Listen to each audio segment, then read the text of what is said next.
और इसी बीच बड़ी खबर सामने आ रही है। विधायक दिव्या मदेड़ा ने निशाना साधा है। मंत्री शांति धारीवाल पर निशाना साधा और कहा कि राजनीतिक दुर्भावना के चलते मेरे विधानसभा की सड़कों को निरस्त किया गया। मैंने आपके आतंकी और नाता शब्दों का विरोध कर दिया तो आपने अचानक राजनीति दुर्भावना के चलते मेरे क्षेत्र की सड़कों को निरस्त कर दिया। आपने जाट, मीणा और गुर्जर समाज का अपमान किया। ये तीनों समाज कांग्रेस का परंपरागत वोट बैंक रहा है।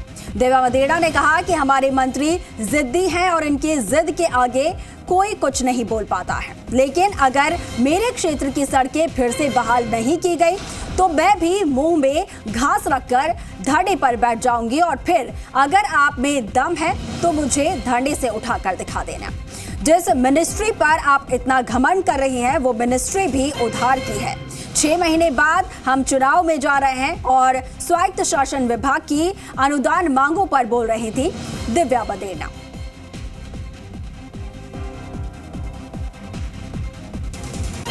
बड़ी खबर आपको बता रहे हैं, जिस तरीके से विधायक दिव्या मदेड़ा ने निशाना साधा है मंत्री शांति धारीवाल पर निशाना साधते हुए यहां पर दिव्या मदेड़ा की तरफ से कई बातें कही गई। उनका कहना है कि राजनीतिक दुर्भावना के चलते मेरे क्षेत्र की जो सड़कें थी उन्हें निरस्त कर दिया गया है और इसके साथ ही उन्होंने कहा कि कुछ समाज के लोगों की भी आपने अपमान किया है। दुर्भावना के चलते मेरे क्षेत्र की सड़कों को निरस्त कर दिया। आपने जाट, मीणा और गुर्जर समाज का अपमान किया है और तीनों ही ये जो समाज है वो कांग्रेस का परंपरागत वोट बैंक रही है। ज्यादा जानकारी के साथ हमारे सहयोगी विष्णु शर्मा हमारे साथ फोन लाइन पर जुड़े हैं। विष्णु, दिव्या मदेड़ा की तरफ से काफी कुछ कहा गया है, आपसे पूरी जानकारी चाहेंगे। आखिर क्या ये पूरा मुद्दा रहा और क्यों इतनी नाराज दिव्या मदेड़ा नजर आई यहाँ पर?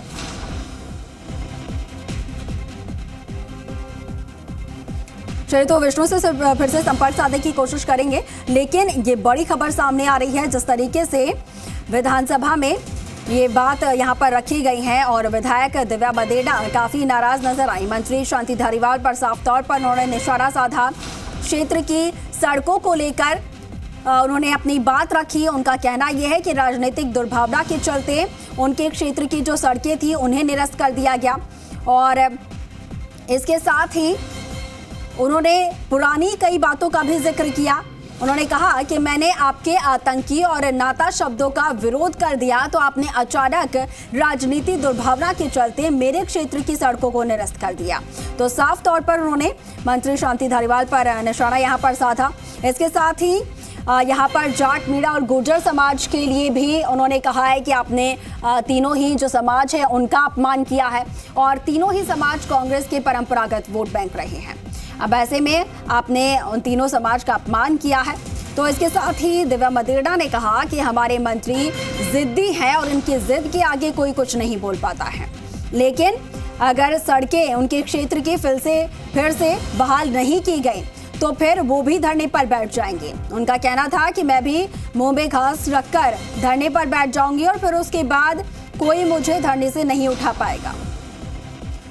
तो काफी जो है गंभीर आरोप यहां पर लगाए हैं दिव्या मदेड़ा ने।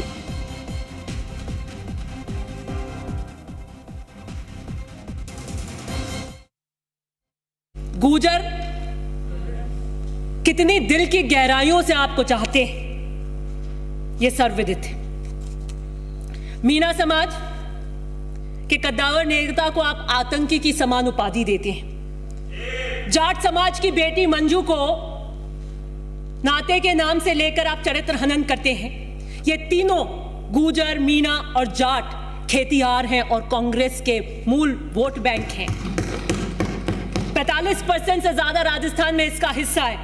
गजब की सोशल इंजीनियरिंग कर रहे हैं और 6 महीने बाद हम चुनाव में जाना चाहते हैं। यहां सितमगरी के तरीके सिखाए जाते हैं। यहां सितमगरी के तरीके सिखाए जाते हैं। निगाहें उठती नहीं, खम उठाए जाते हैं। मैं मुख्यमंत्री जी से अनुरोध करूंगी कि दिस रिवेंजफुल एटीट्यूड, क्योंकि मैंने आपके आतंकी की उस उपाधि की और नाते की उस वक्तव्य की निंदा करी तो वहां पर जेडीसी मेरे ओसिया की 44 सड़कों को रातों रात मना कर देता है। This political revengeful attitude, let the Rajasthan see it. कि अगर मैं सही पर सही खड़ी होकर अपने दल के लिए, अपने समाज के लिए, मंजू जाट हमारे समाज का गौरव है, वो वीरांगना, अभी जाट महाकुंभ हुआ था, नहीं सुनेंगे हम इस तरीके की प्रथा। ये सुनने के लिए हम उच्च स्तर के सदन के अंदर नहीं खड़े हुए। आप हमारी पार्टी से हो सकते हैं, और ये सरकार का वक्तव्य नहीं था। सरकार का वक्तव्य इतना था कि कब कब एफआईआर हुई और कब कब हमने अरेस्ट किया। और मैं इस बात का, मुख्यमंत्री जी के इस बात का समर्थन करती हूं कि हमें परिवार के बाहर नौकरी नहीं देनी चाहिए। उसका कारण है कि अगर हमने परिवार के बाहर नौकरी दी तो जो हमारा पीछे रूरल बैकग्राउंड है उसके अंदर हो सकता है कि पीआर में ब्लैकमेल कर ले के जाइए तुम नौकरी लेके आइए किसी की, नहीं तो हम घर में नहीं रखेंगे। It can be used as a tool against these women, इसलिए हमें परिवार के बाहर नौकरी नहीं देनी चाहिए। वो बच्चे, शहीद के बच्चे डॉक्टर, इंजीनियर, आईएएस बनने चाहिए, लेकिन किसी कारण अगर किसी की हेल्थ अच्छी नहीं हो, कहीं कोई एक्सीडेंट हो जाए और वो उच्च पदों के हम पढ़ाई नहीं ले पाए तो वो नौकरी उसके लिए रिजर्व होनी चाहिए। ये कहकर आप मत टालिए कि वो नाते में गई और आपने कभी देवर को दिया है क्या, मत करिए इस तरीके से चरित्र खनन। आपने सरकार का, रुकिए मैं फिनिश कर रही हूँ, ये सरकार का वक्तव्य मैं से अग्री करती हूँ, लेकिन आपने वक्तव्य को कैसे पेश किया। आप कहिए कि उन्होंने मैन हैंडलिंग हुई, कांच फोड़े, ये किए, आतंकी के समान कैसे कह देंगे, और उसकी प्रतिक्रिया क्या हुई कि आपने पहले उनके नेता को कहा और दूसरे दिन उन्होंने हमारे प्रभारी को आतंकी कह दिया। ये कौन सा उदाहरण हम सेट करेंगे। मैं अर्थ में इतना ही कहना चाहती हूं कि मैं मुख्यमंत्री से अर्ज करूंगी कि यकायक जो 44 रोडों को रोक दिया गया है उसमें आप सीरियसली इंटरवीन करिए। और मंत्री जी क्योंकि आजकल जिद पे आ जाते हैं और उनकी जिद सबसे बड़ी होती है, उसके आगे सब नतमस्तक हो जाते हैं, वो अगर जिद पे अड़ गए और ये रहा कि हम ये 44 सड़कें ओसिया में नहीं देंगे तो मैं इन्हीं वीरांगनाओं की तरह मुंह में घास लेकर ओसिया की जनता के लिए धरने में बैठूंगी। आप में दम है तो 3 बजे उठा लेना मेरे को।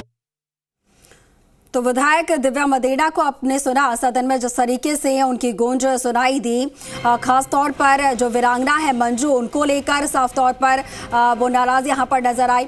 इसके साथ ही उनके क्षेत्र में जिस तरीके से सड़कों को निरस्त कर दिया उन पर नाराज नजर आई और सीधे तौर पर मंत्री शांति धारीवाल पर उन्होंने निशाना साधा।